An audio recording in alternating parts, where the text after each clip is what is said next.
拨开世间万象，解密背后真实。大家好，我是野生 AI 产品。那上次我们讲了 Agent 的内部的6步循环中的第1步，收集信息。今天我们来讲下面一步，第2步，上下文装配。上下文的原材料收集齐了，也不能直接丢给大模型，因为原材料的信息太多了，结构也不统一，相关性也不同，还夹杂了很多的噪声和敏感信息。整个 Agent 的系统必须把这些原材料先加工成模型真正要看的最终上下文。在我们常用的 ChatGPT 豆包中，它是一个聊天互动的形式，每次你输入的句子就是发送给 AI 的最终上下文。但在 Agent 的系统里，你是在构造一次可决策的输入，这一步通常会做几件事情，而不是简简单单的只是把用户的输入给到大模型。这几件事情包括相关性的筛选。那我如果本轮只是在解决选程式和定旅行节奏，就不需要把餐厅这个清单放进去。同时也会对上下文原材料词中的内容进行裁剪与压缩。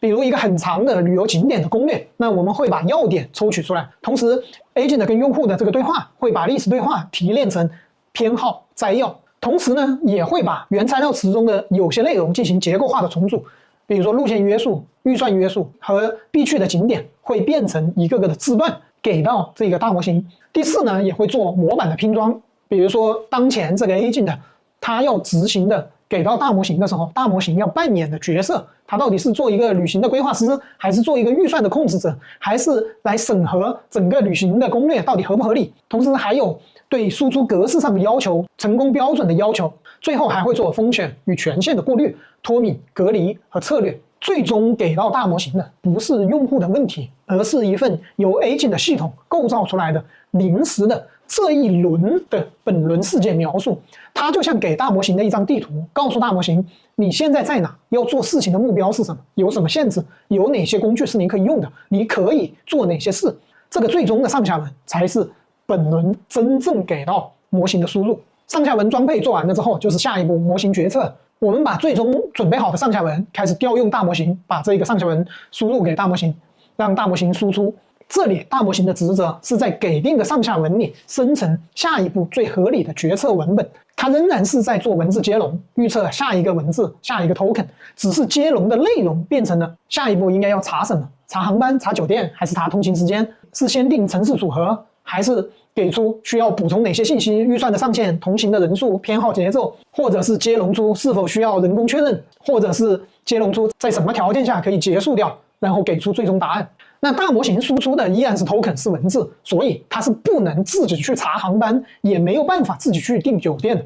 这些内容都是 Agent 的系统去实际执行的。它就很像我们开车的时候啊，大模型其实它像一个导航，它告诉你语音文字，但真正开车的还是这一个开车的司机，也就是 Agent 的平台。模型它只是生成了这样的一个决策， Agent 的平台是真正去做决策执行和约束的这一个系统。你可以把它理解成了模型就是给出决策建议，一个出主意的人，真正执行者是整个 Agent 的平台。第3步，模型已经给出了决策的这个文本之后，就进入第4步，输出的治理。模型的给出的输出不代表要立即执行，必须先经过一道闸门，判断是否满足当前阶段的成功标准，是否触发了一些高风险的动作需要审批，是否超出了这个 Agent 的权限，并且是否超过了预算。这一道闸门是把模型的输出变成真实动作之前，先进行一系列的系统检查与约束、校验、权限、预算、风险等等，从而决定这一个决策建议到底能不能执行，要不要执行，执行到哪一步。模型给出的建议只是建议，必须经过输出治理之后才变成正式要执行的动作。那输出治理之后，当然就是最终的执行了。在执行这一步，真实的世界就在这一步里面被改变。Agent 的系统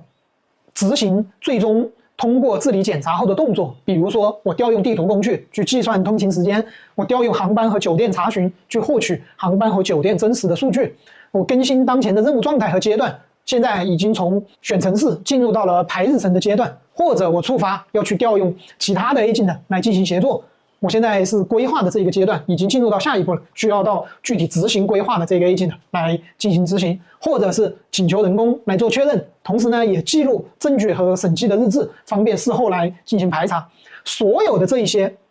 执行动作都会被记录下来，并且形成轨迹，用于后续的审计回溯和质量的评估。真实动作执行完了，就进入最后状态更新。因为执行动作，世界会产生变化，那变化之后就会有新的信息，这些信息会回流到下一轮的上下文原材料池，从而在下一轮中，系统会从第一步收集信息，再进行上下文装配，再进行模型决策，再进行输出治理，执行行动状态变化，重新开始这个循环。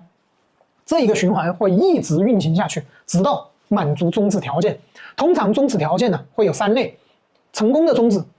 就达成了成功标准，比如攻略已经完了，那输出最终结果。第二种是失败的终止，那可能因为缺少关键的参数，或者整个工具调用没办法进行下去了，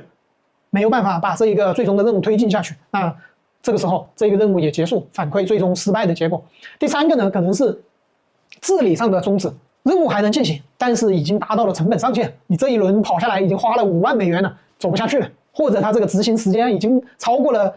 3天，你最终这个结果跑得要太久了，超过了时间上限，在这种情况下也会终止掉。但整个循环执行过程中，除了刚刚说的终止情况之外，还有可能出现的，比如说工具失败啊、校验不通过啊、信息缺口啊，这个时候会进入修复的这个分支来去补齐信息、重试或者换工具或者降级，或者通过人在环请求用户来给到反馈。当这一个修复分支完成之后，再回到这一个循环中重新进行循环。最后总结下，看明白这6步循环之后，你就知道 Agent 不是多次调用模型那么简单，它是一个持续运行的决策系统过程。大模型只是每一轮中的推理引擎，而围绕它的上下文构建、工具执行、状态管理、风险治理，才是 Agent 真正的工程主体。